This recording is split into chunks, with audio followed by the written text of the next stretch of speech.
Good afternoon, everybody. My name is Eric Hulkran, and I will be your host for today. Thank you for joining Cleveland.com and the Plain Dealers Talkin Tribe home opener virtual event. I am so excited to spend the next hour and some change with you. We have an amazing program, panel discussions, Q&A, Indians trivia, a live auction, and special remarks from some legendary players. Now, as I said, at the end of the panel, there will be a Q&A session. And to do that, if you haven't played around with the Q&A part, it's at the bottom of Zoom. And we would prefer you jumped into the Q&A because that allows us to keep track of the questions, mark them as answered live, or if we don't get to them live, we can actually type some answers to you if you can get them in the Q&A box. That said, there is also a chat function. Now, if you haven't done 645,000 Zooms already, the issue with the Zoom and the chat function is it defaults to panelists first. So if you don't change that to attendees and panelists, your questions and comments will just go directly to me, and I would love to talk to you, but you might want to talk to one another. So make sure you're putting it with attendees and panelists. And now that we've got that bit of housekeeping out of the way, let's jump into this. So before we get started, I want to thank our sponsors for making today possible. Layman's for a simpler life. Fish Furniture, timeless style, family owned, high quality since 1925. Cross Country Mortgage, soupbase.com, offering an extensive line of soup bases, gravies, sauces, seasonings, spices, flavor concentrates, recipes, and more. And Marlou Shoes, with Ohio's largest selection of hard to find sizes and widths. Now, earlier today, we had a VIP experience, and we're going to do another session immediately following this. This is where you can actually talk to Carlos Barrega and Mike Jackson. And if you want to do that right this very second, jump into the chat box and put, I want VIP. We'll take the next 10 people and put you in the VIP experience. So if you want to do it right after today's program, I want VIP in the chat, and we will hook you up. Now, I also said that there's an auction. There's a lot of cool stuff going on today. So you can bid on the items that you are seeing on your screen right now. The autographed baseball signed by Jose Ramirez, the jersey by Shane Bieber, and the Indians home opener baseball cap. You can bid on all of those. The link is in the chat, so make sure you jump on that. So enough of me talking. Let's get into the reason why you guys are here. Let's get hype with this first video.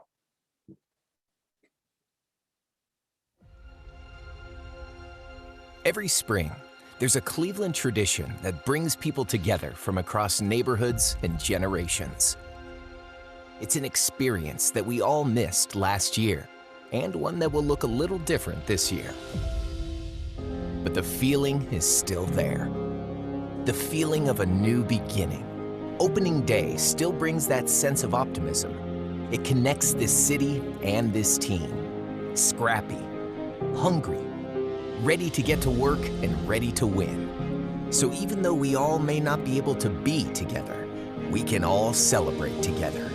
This is our team. This is our CLE.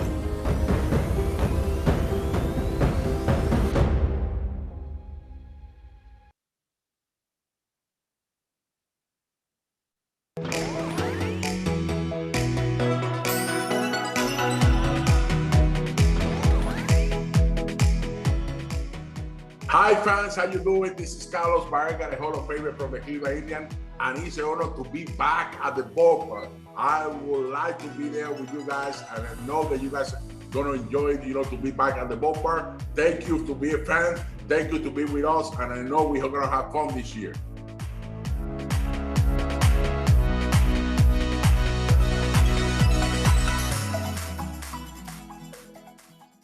All right, friends. It is time with the insight on spring training, what to expect this season, and everything Tribe. Please welcome from Cleveland.com, Terry Pluto, Joe Noga, Paul Hoynes, Doug Lesmerises. Gents, welcome to the show, which is essentially your show. The floor is yours, guys. Go for it.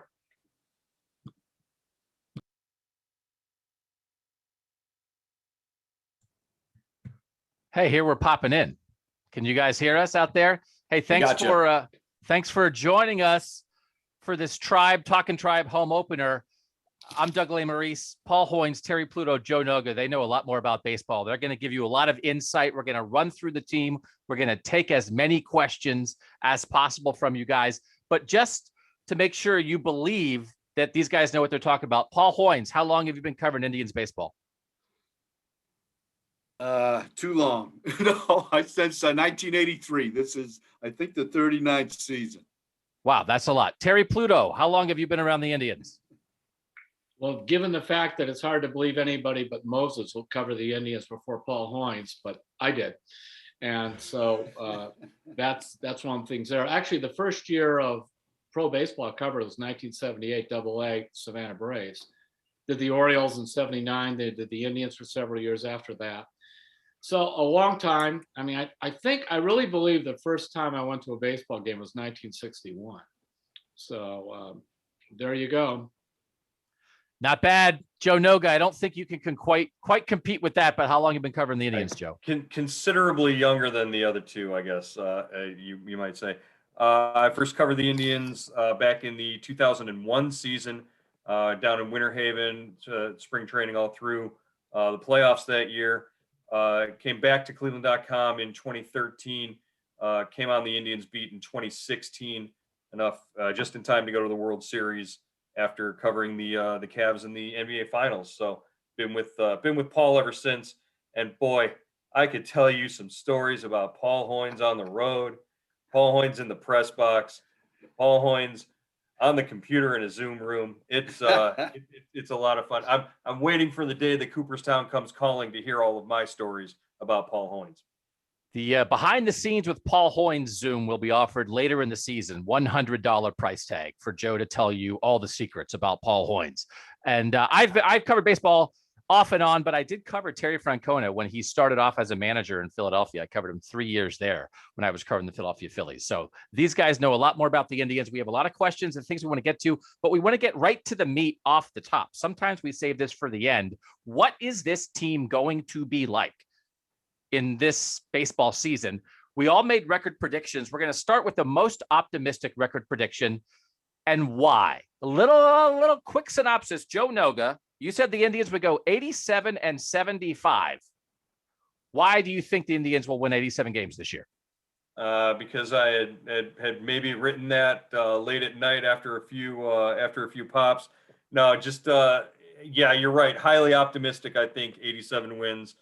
I didn't want to put them too far below, or anywhere close to a 500 or a losing record, just based on the pitching alone. I think the starting pitching staff will win their fair share of games, and the bullpen looks like they've really got something together.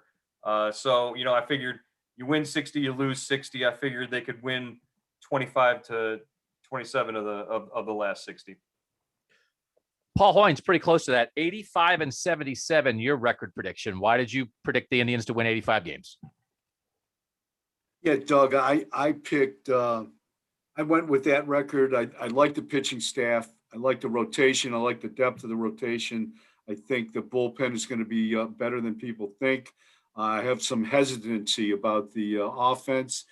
And so I picked them for third place with 85 wins. I think the momentum they've generated for the last 8 winning seasons carries over, and they keep that going. But offensively probably keeps them from contending or making the postseason this year. Terry Pluto, 81-81 for you, Terry. How did you arrive at that record for the Indians? Because I didn't feel like picking them for a losing record. I mean, that was really about it. I'm a little down. I see what somebody just popped up, that 80-82. I was looking at numbers like that. The pitching staff is deep, but it's young. And I think one of the things, and it's a question I posed to Terry Francona. He actually said it's a real concern that over the course of a season, these guys, sort of the older pitchers, know how to get through innings, and sometimes the younger ones don't. And this is just an extremely young staff because, look, they're not going to hit. It's just a question, are they going to be awful hitting or sort of bad? But they're not going to score a whole lot. I'm with the guys, the bullpen. I was talking to Tom Hamilton about this a couple of times in spring training too. And he was the first one to alert me. He thought the bullpen was going to be really, has a chance to be really good. And I think we're going to see that. And that could help Francona with everything. But, there's this whole dead areas of the lineup. I mean, it just, you go down after about 6th in the order and that, and just, we're also going to see a lot of kind of frustrating things, and they're going to say, if things aren't going all that well, I'm not about trading things. They're going to bring up younger guys from the minors, take a look at it. I mean, right away when they traded Plutko, that was a sign that saying we're not just trying to squeeze out every win we can. It's a sign that they were saying, in effect, we got 162 starts, and Doug, you have to build teams together. You understand the idea. Who are we going to? Do we want to look at 29-year-old Adam Plutko starting these games, or maybe Scott Moss later on, or put Quantrill back in? So that's part of what's going on here. And that's why I think they won't get over 500. I had him at 76 and 86, and I think kind of a similar thing. I think it's possible if they get to the deadline and they're not really in it, maybe they're a seller a little bit. They even bring up more young guys, maybe that they just end up looking to the future. And so I echo kind of everything what everybody else has said, just maybe a little more pessimistically. And guys, I do want to sort of make this point. We've talked over the last several years a lot about an Indians window. Over the last 8 years, they've had a winning record every year. The Dodgers have made the playoffs all 8 years. The Indians are tied for the next best. They are one of 6 teams in the last 8 years to make the playoffs 5 times. They have the second best record in baseball combined. Second best winning percentage over the last 8 years behind the Dodgers, who spend $1 gazillion a year. Is this season a continuation of that? Is this year 9 in that? Or was the Lindor-Carrasco trade sort of a line in the sand that this is the beginning of a transition to look at some younger guys, get ready for the next era? Or can they sort of hang on to that, sort of that winning ethos they've established? Paul, do you sort of have your head in the same place, or are you looking at this Indian season very differently than the past 8? I think there is, Doug, there is some transition going on. It was interesting to me that they re-signed Cesar Hernandez and and brought in Eddie Rosario. I thought that was, I don't know if that was they were conceding something to, Chris Antonetti or Terry Francona. It's that we're going to try to win, that we're still going to, we want to win. We're trying to win. We're going to try to keep winning. But if this team starts going south, there's nothing like a 1-year deal. You can trade those guys. You can bring up young guys, and then you really start the cycle, full scale. You start the rebuild full scale. But, they've done, we've asked them that for 8 years. They've denied it. They've said, we're not rebuilding. Our intention is to win every year. But, you trade Lindor, you trade Carrasco, you let your closer go in Brad Hand.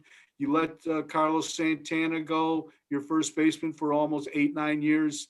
That's an indication that change is coming. Terry, when they say, we believe that we can sort of reload and try to keep winning, we aren't going to tear it down, are they saying something? Are they saying that because they believe they need to say that to just, keep fans happy? Or do you see that that's what they're actually trying to do? I do think sometimes you have to use your eyes and not your ears when you're evaluating a team like this. But also, on the other hand, Chris Antonetti and Terry Francona and Mike Chernoff deserve the benefit of the doubt with the way they have managed this roster and this team for the last 8 years. Well, they've looked at this idea where you start losing 100 games, Doug, and this could go on a long time. And it doesn't necessarily work. I mean, okay, the Astros did it, but we also know the Astros they had some extra things going on to help them get over the top too, when they got into the playoffs. Maybe this is is this going to be a year like 2015? I believe that was the year they were 81 and 80, and I didn't see 2016 coming. Because remember, 2014 or 13, Frank Carter's first year, they won 92 games. And then it dropped off in 14, and the 81 and 80 and 15, then 16, they retooled and came back. So, that's their idea of a rebuild. You get down around 500 for a year or two, and then you try to come back. I will say this, while I'm not upbeat about this year much, I am upbeat about them over the next couple of years, because just a little bit of what I saw in the prospects and things, and also people I've talked to, not just Indians people, but elsewhere. And the Indians got some good stuff in some of these trades. And if you were to make a list of pitchers and things that the Indians have let go, if other than Trevor Bauer doesn't count because, he was aiming towards free agency, but the rest of these guys, when you start talking about, Corey Kluber and Clevenger and so many others, Andrew Miller and Cody Allen, their arms fall off. I mean, it's like they run these cars down. The trailer is pretty, is very, very not much left. So Carrasco could be another one of those because they were fairly anxious to trade him, not only because of the money, I think, but because they worried about. I mean, he did have leukemia in this, so boy, I got lost in my whole train of thought there. Just that most of the time when they get rid of these veterans, I mean, Jan Gomes and these guys, they don't do much. Joe, this line that it feels like they are walking here, right? Do you think this is, I mean, they've earned everyone's trust. I mean, what front office of baseball would you trust more? Is this a difficult line they are trying to walk? Do you feel like, or do you think, no, like they can do this? They, you add a guy like Rosario, you keep a couple guys, you check out the young guys, and they absolutely can balance this. It's slippery because you don't, Terry Francona himself showed you last year, health is the number one determining factor there. You don't know year to year if you're going to have an injury at a major position, then you might have to call up a prospect or two, and that maybe propels you into starting a rebuild in that way, especially if it's, I don't even want to say this out loud, but if it's an injury to a frontline starter, one of those top three guys, like I don't even want to say an injury to Shane Bieber. I don't want to say it out loud, but something like that happens, and that propels you faster into some sort of rebuild that you weren't anticipating having to do. So everybody stays healthy, everybody overachieves, and yeah, you can avoid having to do that rebuild for longer, but that's not always the case, and we've seen it, in a couple of different iterations. I always think this roster building balance, future versus present stuff is really interesting. I'm curious to see how they go with this. We want to let you know we will have a prospect section of a discussion coming up. Terry mentioned that. We know you guys love to talk about that. We also want to run through different parts of the team. So if you have questions, you can drop those in the chat. We certainly won't be able to get to all of them, but we will get to as many as we can. So if you have stuff about the team or stuff about the minor leagues, feel free to fire away on some of those. I have seen, Paul, a lot of questions already popping up. There's a lot of Jake Bauers references sliding through the chat. There's a lot of Jake Bauers consternation here. This question specifically, and I'm sorry I don't have your name for this, why did Jake Bauers make the roster over Bobby Bradley, Paul Hoynes? I think a lot of people are wondering about that kind of decision-making. Well, I think, obviously everyone knows, Bauers was out of options. Bobby Bradley wasn't. Bobby Bradley had one option left. I think that played a big role in it. I think, talking to Terry Francona and Chris Antonetti, they both believe that they haven't seen the best baseball out of Bauers, that he has more talent to give, more talent to show on the field.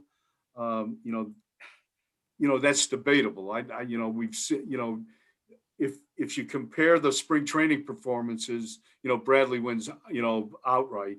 But spring training is off. Sometimes it's a mirage. And anybody who really makes a decision, personnel decision based solely on spring training is usually making a mistake. Hey, Paul. Hey, Paul. How about 811 plate appearances in the big leagues?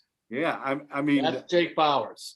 Yeah, I know. 2 years ago, he played every day for 4 months and hit 221 or whatever it was. Mm-hmm. So, that's and Tampa Bay tried him too. I'm all, sort of see what you think on this. I know I butted in, but it's like I get excited about the prospects and Bauers, and it's sort of like when Tampa Bay dumps a prospect, I'm a little guarded too because they're as good at doing this as the Indians are.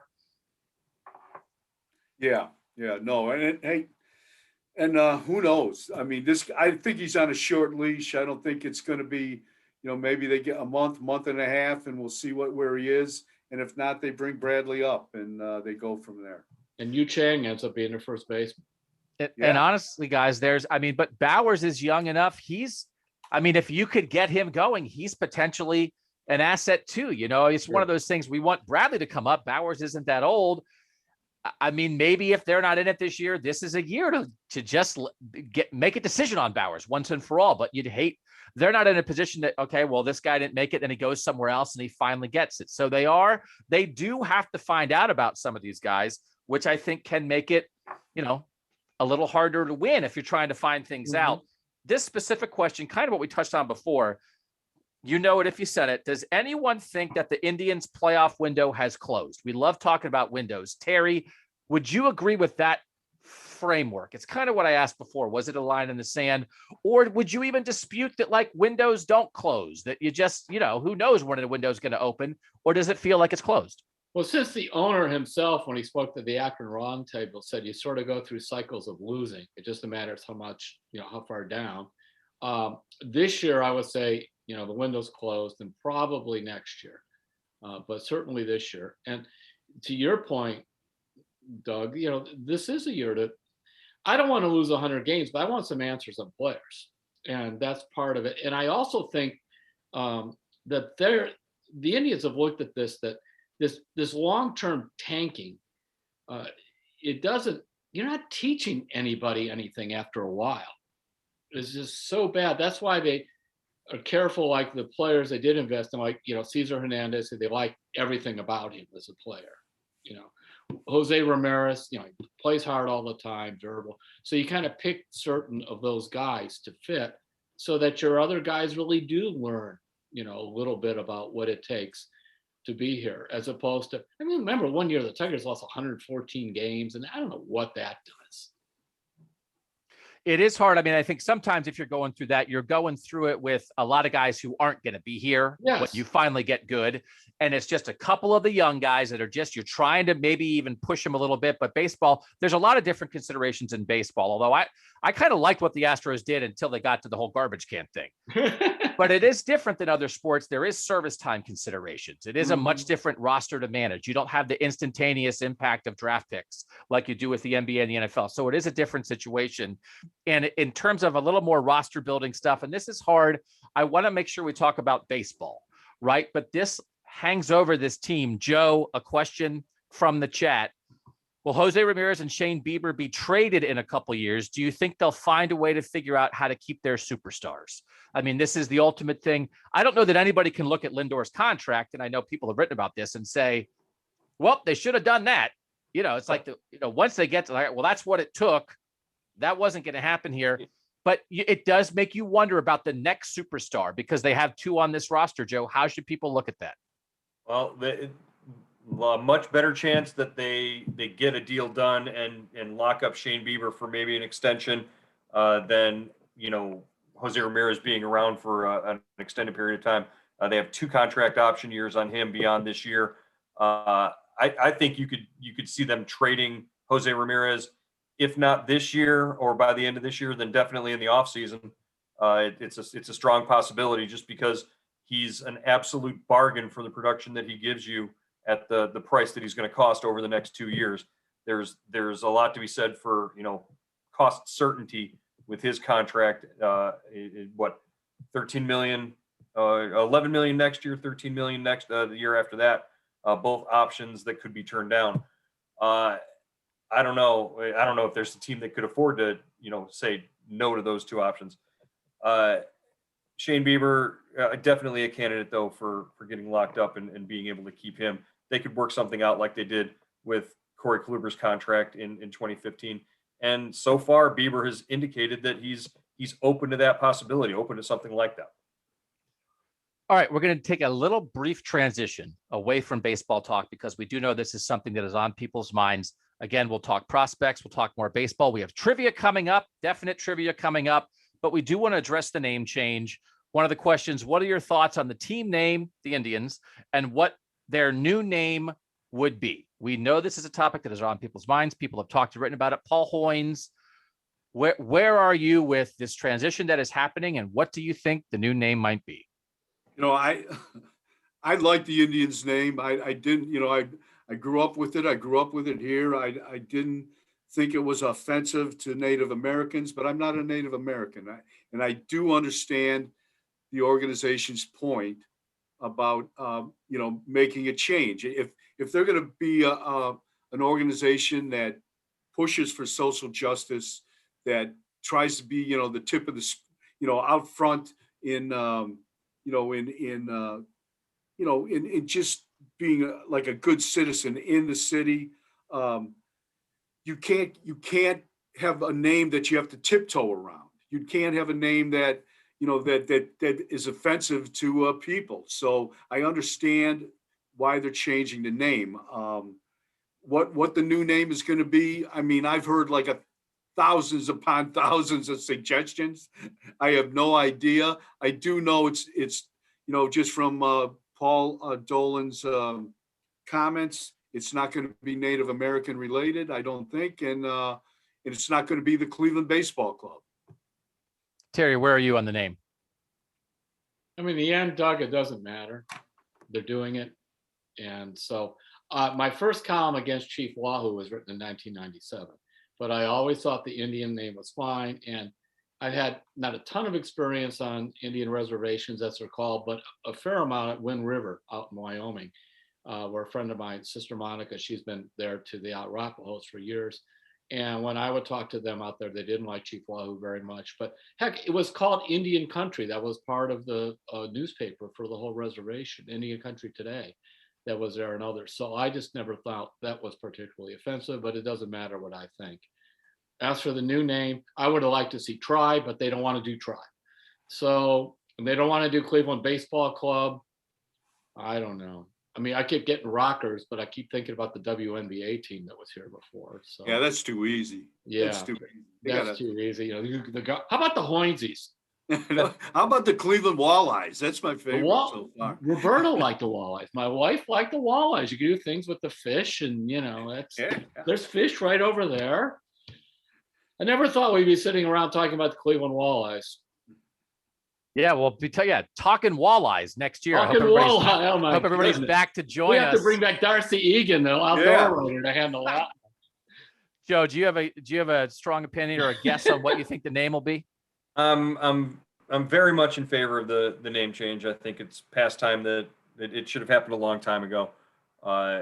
And as far as suggestions, I don't think you're going to find out until, you know, the very last minute which way they're leaning. But it's going to be some sort of amorphous, you know, idea or concept like thunder or, you know, something like that. That's not you know, an individually related thing that's specific to any group of people, not Native Americans. I'm talking they're going to try to avoid offending anybody, which, you know, who knows which way they can go. But, you know, some sort of concept or an idea based, you know, mascot rather than a specific individual or you know, person. All right. Make sure you get your prospect questions ready. Get them in the chat. We'll try to get to as many of those as we can. Joe Noga, though. Joe, you got your trivia questions ready for the people?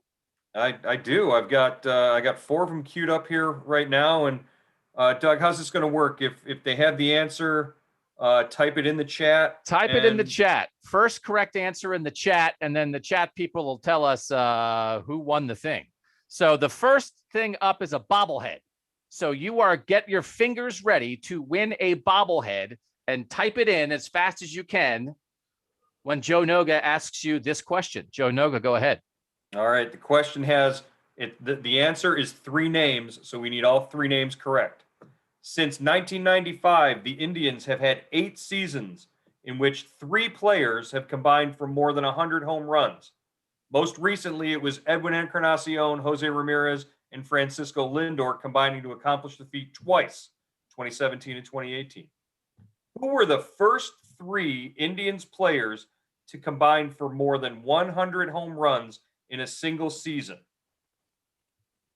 And I think we might have seen a correct answer in there. I just saw the answer. Somebody's got it. It was I saw it come through. They got that answer in before you even got the full question out, Joe. Wow. Everybody's answer. I thought I got some good ones here that we're going to stump people. We are not impressed, Vic Davalillo, Joe? Not Vic Davalillo? not any Vic Davalillo. Who was this guy that kept batting? Martinez? Remember that guy? Who was that guy that kept batting in the World Series in 2016? Michael Martinez. Yeah. Mike Martinez, yeah. No, not Michael Martinez. Not him. No, Not the him. answer obviously Albert Bell, Manny Ramirez, and Jim Thome, the 1995 Indians roster. All right, the next question, Doug. What's the prize for the next question? That was really good. You guys are really smart. I'm impressed by that. The next one, T-shirt, Indians or Walleyes T-shirt for the winner of this trivia question. Travis Hafner hit for the cycle on August 14th, 2003 in Minnesota.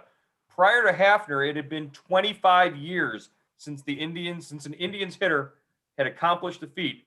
Who was the last Indians hitter to hit for the cycle before that on April 22nd, 1978 in Boston? And I did see the answer come through. I saw a correct one. You get like 6 words into the question and the answers are already in. This is unbelievable. So I need shorter questions. Is that I've got the next one's a shorter question. Here we go. So who's the right answer? Yes. The correct answer, Andre Thornton. Right, Hoinsey? Yeah, Thunder. Wow, See, really good. That's why I think Thunder would be a great nickname, by the way. Another T-shirt up for grabs on this trivia question. Here's the question. Bob Feller was the youngest player ever to suit up for the Indians at age 17 in 1936. Who was the oldest? Be specific because there's more than one of them that played baseball. Is Paul Hoynes an acceptable answer? He just might be the oldest to ever cover him. Are you seeing it? Last names, but you got to have the first name too. Yeah, I need the first and last name. Oh. I need the first and last name. Wow. I think I see one in there. I saw it come through. So the answer at age 48 in 1987, Phil Niekro, the knuckleballer. Really good. All right. This one, this will be the last one for now. We'll do another round for a hat. This is for a hat or a cap. Joe Noga. In 1997, Sandy Alomar fell 1 game shy of the Indians' club record hitting streak when he hit safely in 30 consecutive games. Who holds they've already got the answer. Who holds the Indians' all-time hitting streak record at 31? Michael Martinez. Terry, what's your Michael Martinez. Terry, you know this one? No. It's Nap Lajoie, 1906. I saw the answer come through already. They were once named after him. You could go back to that. Throwback. All right. That was so good. We're going to try this for the next trivia round. It's going to be Joe Noga is thinking of an Indian. Who is it? These people are too smart. Let's have a rotation discussion, then a prospects discussion, and then we'll get back to a little more trivia. We're going to try to keep this tight because, frankly, we could go for 6 hours on this stuff. We're going to start off with Terry. This is about the rotation. What is the one thing you are most excited about for this starting rotation? And what is one thing you are the most worried about for this starting rotation, Terry Pluto? I'm just worried about all the young arms and trying to figure out how to get through the season. They better have about 9 or 10 starters, because I'm not talking about injuries, just that these guys getting through knowing how to work through innings, all that stuff. I am excited because I saw Logan Allen in spring training. I just couldn't believe it. Now watch him get hammered today to show how wrong I am. But that looked legitimate to me, and that he's going to change. And he was, a hot prospect a couple of years ago. Remember to your point, Doug, about it's easy to kind of give up too soon. Maybe San Diego gave up too soon on another guy. I'm not saying to be like Corey Kluber, but that was a guy that they did wash out real quick. Paul Hoynes, same question to you. Starting rotation, what are you excited about? What are you a little worried about?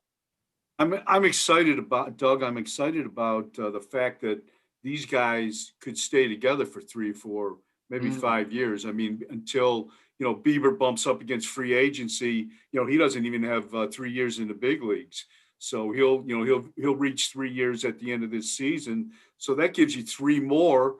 And Savali and Plesac and McKenzie and Quantrill and Moss and Eli Morgan. There's a bunch of guys that are. It's just, I think they are really they found a whatever works with this developing starting pitching. It's worked, and they could be together for a while. And I guess the concern is the same as Terry's, the youth. How are they, how many innings are these guys going to pitch? Are they really, do you have a 200 inning guy? Do you even let a guy pitch 200 innings after a 60 game season last year? I guess, Bieber would probably be the guy you would let go, but they seem to say that they're going to let these guys pitch and they will, monitor them. They won't put them in harm's way. But right now they're going to let them pitch. You saw Savali go 7 innings out of the gate Sunday. Joe Noga, excited, worried for the rotation? What am I most excited about? Shane Bieber. This is a guy who puts up video game strikeout numbers. If you want to come to the ballpark and see 15 strikeouts in a game, Shane Bieber. That's what I'm most excited about seeing. Coming off a Cy Young season, how can he possibly top that? Very excited about that. And, I'll say it again, injuries. Most worried about, it like Terry said, you're going to need, 8, 9 guys in the rotation at some point to pitch. Let's hope it's not because their arms are all falling off and this is, a problem that plagues the club, moving forward. If you can keep the top 3 guys in that rotation together and healthy for several years, then you've set yourself on a really good course. Good answers. I want to get to a couple more from the chat. This is an interesting one. We'll fire this one at Terry Pluto. Who was the second best pitcher on this team after Shane Bieber? I think it's Plesac. I liked him last year. Of course, I saw about his only good outing in spring training this year, but he has the most athletic ability. And I really think it's him. And I know Savali pitched well the other day. I'm concerned about him. I think he's kind of marginal. So, and I hope I'm wrong about that. All right. Another question from the chat. We'll aim this one at Paul Hoynes. And this is a tough one. And it's always hard to talk about sort of like real life things. And we're just trying to talk about sports. Is this it for Terry Francona with health issues? We know what Tito has dealt with. We know he's a baseball lifer and he loves the game. Paul, he's been around the game since he was a kid. He's never not had baseball in his life. He grew up in a baseball clubhouse. Where would you say, and I'm not asking, we're not putting you on the spot, Paul, but I think people are worried, curious about this because Tito has been so important to this success. Where would you say he is with his health issues? Obviously, Doug, tough year last year, managed only 14 games out of 60. This year came down with the staph infection in January. He's limping around. I think he's well enough to make pitching changes now. So if they have to make a pitching change today, I think he'll go out to the mound. But we were talking to him about this. He said, overall his health was pretty good. That's what the doctors have told him. He signed through 2022. Paul Dolan has said, he thinks Francona, he thinks Francona will manage here and then he'll basically manage here as long as he wants. I think that's what it's come down to. And then he may retire from the game, but I would think, this is a big year for him. I think if he gets through it with just the staph infection, I think, then he looks down the road a little bit. But if all the health issues surface again, I would think, he would kind of maybe take a step back and reevaluate things. All right. We are going to jump ahead to a second round of trivia because Joe Noga, you got something, you got to go do some work, right? What do you got? You got to do work in 5 minutes? Well, Tito's coming on with his pregame press conference in about 5. So I want to make sure we don't miss that. We can't just do the Zoom. We got to cover the team. We're going to do 4 more trivia questions from Joe Noga's specialty. The first one will be hat. This is for a hat. Joe Noga, everyone get their fingers ready. First answer in, fire away. This member of the Indians Hall of Fame held the club record for RBI in a season with 162 before Manny Ramirez passed him 63 years later with 165 in 1999. Who was the Indians' leader in season RBIs before Manny passed him? They're flying in, Joe. We see it in there. Flying in. What's the right answer? Oh, let's see. The correct answer, I just saw it. Hal Trotsky. The correct answer, 162 RBIs, was the leader before Manny passed him. Okay. So get ready. We're going to do 2 more. And then the last one of this session is for tickets. So get ready. That's a Joe specialty. This next one, though, t-shirt. Joe Noga, fire away. 3 players have reached the 3,000 hit milestone while wearing an Indians uniform.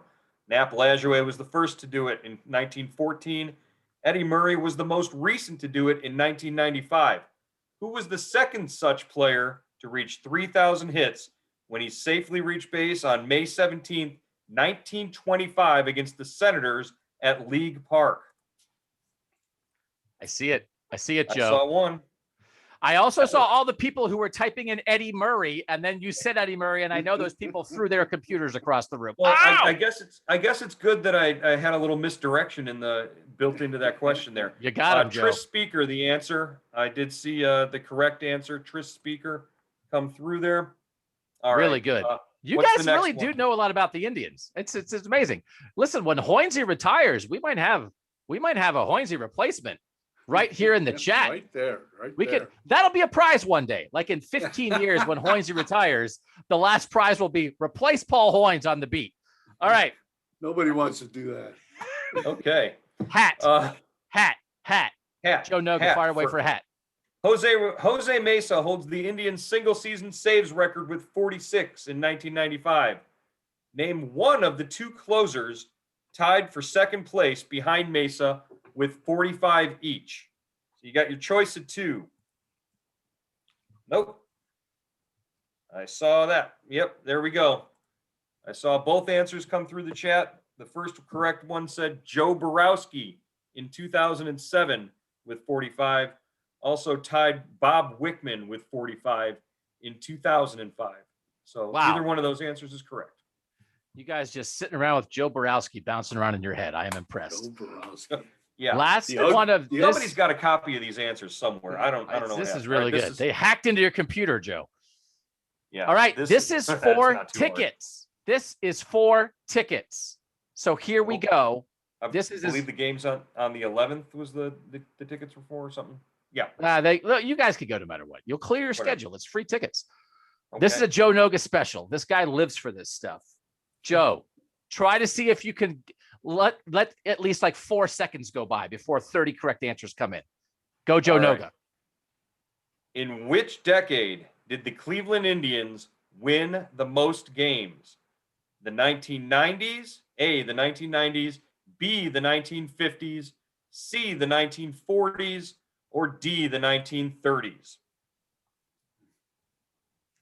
And I did see the right answer come through pretty early in that. And I think Paul, what you got a stab at this one? What do you think? I'd say the 1950s. And Terry, you agree? Of course, I agree with Hoynes. Whatever he says. Of course.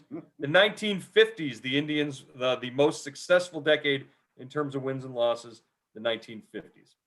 All right. I saw the right answer. I think that might have been somebody from one of my breakout rooms. I'm excited. Let's go, Doug room. Joe, great questions. Great questions. Again, the people are people who are running this are finding you. If you were the first person in with the right answer, they'll find you. They'll get the prizes to you. But we do want to get back to a little baseball talk, and we want to talk a little bit about prospects because this is what the people love. I think it's fun. I think it's interesting. I think it's really important right now. Terry Pluto, and if you guys have questions about prospects, feel free to fire away with those. Terry, could you maybe give us, just to start this off, give us a name. Give us, maybe it's not one that's right on the tip of people's tongues right now, but somebody that you have your eye on who is going to be an Indian one day. I've been preaching the Owen Miller gospel ever since I saw like his first spring training game almost a month ago now with the Indians. He came in the Clevenger deal a couple of years ago. He had 290 in AA, and he reminds me of a young Yandy Diaz. And I'm just so glad that there's a guy that doesn't want to strike out every 3 at bats and that. I mean, he hits shots. And Paul, did you see him? Yeah, I saw him a lot. He just wore the baseball out. and he this was guy, really exciting looking player. yeah. So that would be, that's number one. My wife, by the way, my wife Roberta picked a prospect. Not that he's that hot, but she likes Quan, the outfielder. She decided He really she played likes well him in the too. outfield. Because she likes Sin Chu Chu. She likes small outfielders because she's only 5 foot. Yeah, and the guy I liked was Travis Freeman. Yeah, Freeman. Yeah. Yeah, I thought he could play center. He could play shortstop right now for the Indians. I thought there wasn't much of a difference between him and Andres Jimenez. I mean, him and Miller. They stayed to the end of camp. Both of them hit near 400 all spring, and they can play all over the diamond. Those are the two best infielders I've seen in a long, long time with the Indians. And this is a franchise that has stockpiled infielders. And, they have, tons of shortstops from A ball on down or double A on down. But those two guys just kind of jumped out at me, Terry. I just thought they were. I see Freeman playing second base. And partly, I did notice a couple times hit the ball in the hole. I didn't think his arm was that strong. But the rest of it, the hitting, he's always hit, looks like he'll hit. And, Miller, I think if they want to tell him to go stand out in the outfield, he could probably do that too. So we'll have to see. But you're right, they always have. Now, I did not see Arias. He went right down right as I got there. And Tom Hamilton raved about him to me. And Arias played great too. He would middle infielder, big, a guy they got from San Diego in the Clevenger deal. Little bigger than you would think. He's 6'1", maybe 200 pounds. Hasn't played above A ball. Hit like 17 home runs, 2 years ago at A ball. But he went like 8 for 8. The first, he was like he never made an out. He can play all over the diamonds. Got a really good arm. So yeah, really, really impressive. And another guy, I'm trying to think. Oh man, what's his name? Michael Martinez. Ernie Clement. They made him an outfielder. Now he can play all over. Hit like 500 in spring training. Francona loves him. Now I don't know if he makes it up, but another kind of utility guy. A couple of fans have mentioned George Valera. He played so low. I mean, he's got a really good looking swing, but he played so low in the minors. I have to admit, I like guys to at least get the high A ball or double A. Before you get really excited about them, because it's when you're in those low minor leagues, you just live off fastballs and everything. But yeah, Valera's a guy they like. But I'm just curious to see. I wanted to see Scott Moss. Unfortunately, he hurt his neck before I got there, and so I didn't get a chance to see him pitch because he was intriguing to me just with his stats. I think he's like 44-17 in the minors with ERA around 3. And did you see Eli Morgan? Yeah, he only pitched the one time because he came to camp with a sore arm. Took a while to come back, and he pitched 1 inning against, I think it was Kansas City. Struck out 3 straight guys. I think good changeup. He looked pretty good. He's a promising guy. Yeah. So Paul, you mentioned this, Paul. The shortstop success they've had, all the pitching success they've had. We have a question: why haven't the Indians been able to develop outfielders that they've drafted? Right? Is that what's happening? That's a $1 million question, and they've tried. Obviously, they had Zimmer was the number 1 pick. Clint Frazier was the number 1 pick. They traded Frazier. And also Naquin for 3 straight years. Naquin was the number 1 pick. They took, and in fact, they were designed to see what you think, at least the 2 college guys, to get with Naquin and Zimmer, that they would get to the big leagues fairly quickly because of the lack of outfielders. They haven't been. I mean, this has gone on forever. Yeah, Zimmer got hurt. Naquin got hurt. Frazier is, had a tough time in New York, but he looks like he's finally coming into his own in New York. Don't you think, Paul, had he played here, he would have been fine? Frazier. Yeah, I think he got kind of sidetracked by New York. I don't know what happened. He got in. He kind of was butting heads with the media. It didn't. That's a bad place to do that. And it's tough for those guys, and especially if you're not the most mature guy going. But now, of the 3, I like Zimmer the best when I saw him when he was younger. But I don't know what's going to happen to him now. So, yeah, he just doesn't look like the same guy that in 2017 when he came up, he was I mean, he was exciting. You know, you wondered if he was going to hit, but he did everything else. He ran. He could play great defense. Had a great arm, and you don't see that. You don't see that flair anymore. I mean, he was the opening day center fielder in 18 for good reason. And so it's one of those there where that a comment. Zimmer is now another Von Hayes. I remember that. I was actually covering the Indians when he was there. He was a tall, thin guy, left-handed hitter. So. Doug, it's an old Philly reference, Von Hayes. Oh my God. Like when I was like 12 years old and I grew up in Pennsylvania, Von Hayes was like my favorite player for awful Phillies teams. A lot of Zimmer questions, right? We got a lot of those, and it's just like one of those again, like what stage is he at? But I want to ask about Nolan Jones. What do you think, Paul? Like what's next for him? What does maybe his 2021 look like? Yeah, that's interesting, Doug, because, you know, I thought he was going to start moving around the infield the outfield, play some first base, but they kept him at third base in spring training. They didn't want to get him out of his comfort zone. You know, he looks athletic. He can run a little bit. I just didn't see enough of him, you know, to see, you know, what kind of hitter he was. I know he's really, really patient at the plate. He walks. Is he going to play the outfield at the extended spring, I guess, or is he going to stay at third base? I'm not sure. All right, we're going to move on from the prospects a little bit because we do want to get into a last couple things that we haven't talked about yet. I want to do the same thing with the bullpen we did with the starting rotation. Something you're excited about, something you're worried about. Joe Noga, you just appeared back on the screen, so we'll go to you first. The bullpen, Joe. What excites you? What worries you? Well, you got to start with what excites you. Emmanuel Clase hitting 102 miles an hour, this first pitch in an Indians uniform. That's exciting. Doesn't even begin to describe it. The potential and what you can see out of this guy as long as he stays healthy throughout the course of a 162 game season.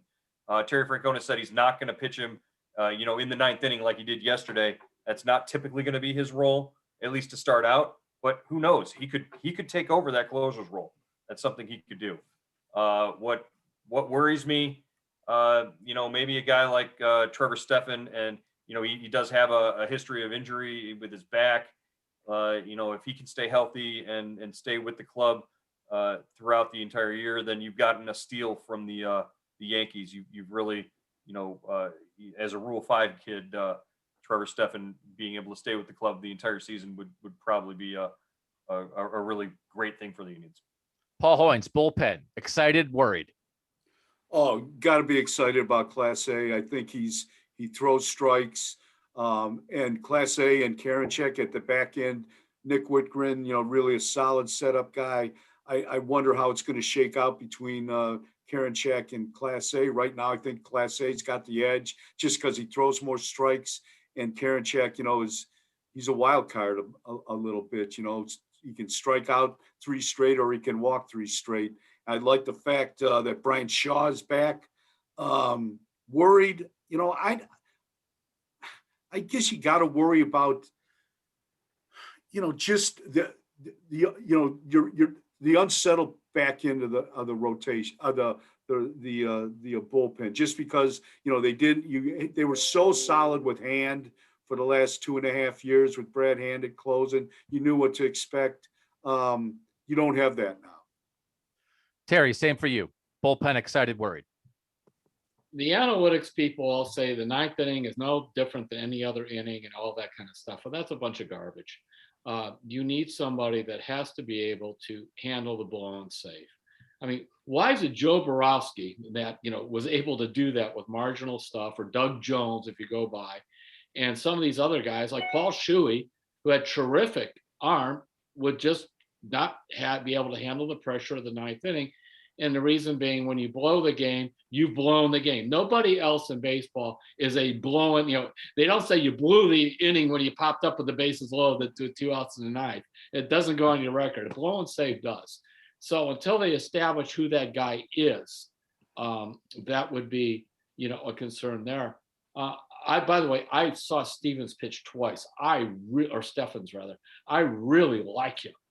And he was a starter with the Yankees, and he's got 3 different pitches. he could be somebody that could be, very, very special. And the reason relievers sometimes can come quickly, they always say you need a pitch and a half. You need a really good pitch and it's part of a second pitch, and that's it. So the Indians have been very good about putting bullpens together for a long time. So I don't have a lot of big concerns, just a matter of till they establish the ninth inning guy. And I think it's really hard to do the ninth inning by committee over a whole season. Yeah, that's a recipe for disaster. Close it by committee. You can't do that. We're running short of time. We could go for another 6 hours, but I hear there's a baseball game this afternoon. I want to do the same thing with the lineup that we've done with the rotation and the bullpen. Something you're excited about, something you're worried about. Paul Hoynes, we will start with you. Something I'm excited about is, I'm excited about, seeing, I'm excited about Rosario. 4 RBIs in the first 3 games. I thought he's a classic veteran guy that didn't do anything in spring training, but he looks like a guy that knows how to drive in runs. He hit a home run. He drove in a run with a sacrifice fly, a single, and a ground out. And that shows me that he doesn't have to hit the ball out of the park to have to drive in runs. So I'm excited about that. What I'm worried about is the bottom part of the order. If they just don't generate enough production for me. Terry, same for you. Josh Naylor, who I liked when they got him the trade last year. He had a couple good playoff games, but he really kind of struggled there. Now, once in spring training, he looked awful, just awful. But is back there. I like hitters who just don't strike out a lot. It's one of my themes. And he does put the bat on the ball. He may not be a big power guy, but at least, by the way, when you have Rosario and he in the outfield, it might be a couple of guys that produce some offense. And then when you look at the bottom of the lineup, and also like Reyes could hit some home runs, but he's so streaky. And then you just kind of fall off a cliff there. Yes, I think Roberto Perez could hit 20 homers this year, but you can't count on him for big offense. So it's just that there's this like a whole, forget dead spots. It's like, city blocks of that outfield that, you just feel like you're in a construction zone with a bunch of orange barrels. It just takes it forever and you're never going to get what you want out of it because you just feel like you're stuck. Joe Noga, we'll finish with you. Same question. Lineup, worried, excited? Obviously excited about Jose Ramirez. He's a 3 MVP finalists in the last 4 years. You always tune in to watch him hit. Very excited about Franmil Reyes. Anytime a guy can hit a ball 460 feet without looking like he's trying hard, I'm excited to see Franmil Reyes hit long fly balls. I'm excited to see Franmil Reyes try and hit the scoreboard, which is one of his goals for this year, is to hit the scoreboard and play. As far as worried about in the lineup, I'm worried that they're going to try and stick with Jake Bauers for longer than they should. I think that they're not going to pull the trigger fast enough on Jake Bauers. That's a concern. Get Bobby Bradley up here, get him in the lineup. Bobby Bradley and Daniel Johnson, for that matter. Get those 2 guys up here and get them in the lineup as quick as possible. All right. I wish we could go longer, but you guys have lives to lead. These guys have a game to cover. A baseball season is upon us. We hope that we will see a bunch of you back next year, maybe in person, or maybe we'll just do Zoom stuff forever. I don't know. I haven't seen a human being in like a year and 2 months. So I live on Zoom. Thank you so much for making this part of your Indian season. It doesn't feel like we can kick off a season without doing something like this and having you guys here with us, because you are the reason that any of us have jobs. So make sure you're reading cleveland.com/tribe.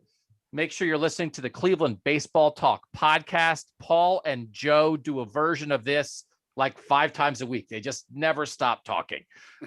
We have this team covered in a million different ways, and we just could not be happier that you guys decided to spend part of your day with us. So thank you so much for doing that. Don't forget our subtext as well. Sign up for that. Indians, join subtext.com/Cleveland Indians. Great way to get messages and updates throughout the day and to talk back and forth with me and Paul on a regular basis. It's like having Joe Noga right in your phone, right there, like your friend. All right. We will have those of you who signed up for the post-game VIP. That'll be coming along in a little bit. But for now, we'll turn it back over to Eric. And thanks again for everybody for joining us. Thank you, guys. That was Thanks, awesome. guys. Thank you, guys. That was awesome. And as Doug just said, the VIP is going to be immediately after this. And so with no further ado, I'm actually going to take 10 more people and put you into the VIP. So if you want to jump into VIP, just get in the chat and type, I want VIP, and we'll take 10 of you and put you in the VIP. That happens immediately following today's event. And let's go check out what we've got going on in the auction. Like I said, there are 3 things that you can bid on right now. You're looking at the Shane Bieber autographed jersey for $105, and we can do better than that, friends. So let's make sure we get in there and do some bidding for a great cause. So make sure you get in there and bid on that Shane Bieber autographed jersey, of course, the baseball and the baseball hat. And we'll check in with those here in a couple minutes. But before we do that, let's check in with Mike Jackson, see what he has to say.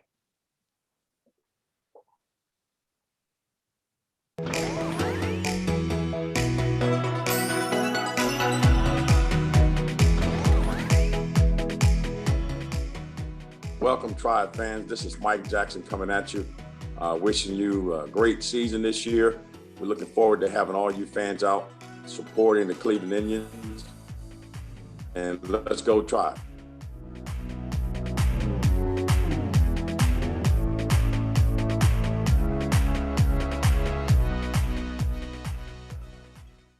All right, we'll check back with the auction here in a little bit, but before we do that, positively impacting the Cleveland community is a guiding commitment of the Cleveland Indians and Cleveland Indians charities. Cleveland Indians charities have generously supported the city of Cleveland and youth baseball and softball in and around the city for many years, contributing millions of dollars and providing coach development and skill development training to both the Cleveland Municipal School District and the City of Cleveland Recreation Department youth baseball and softball program. So let's hear from them right now.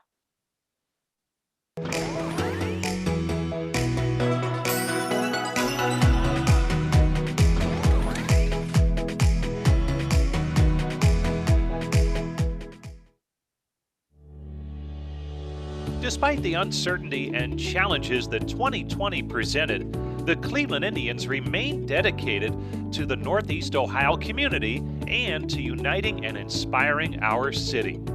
Our players showed true passion to help as many essential workers during the COVID-19 pandemic, including frontline medical workers, grocery store clerks, and community organizations. They donated meals, held Zoom meet and greets, and gave support to show their appreciation for all frontline heroes. Several players continued their dedication to the community by donating their time to virtually visit with members of the military, local families, and children that are battling illness. While these meetings couldn't happen face-to-face, they still brighten the day of countless Northeast Ohioans. Despite the challenges of 2020, there was still plenty of good to go around thanks to Cleveland Indians players and all of those working hard to keep this community going.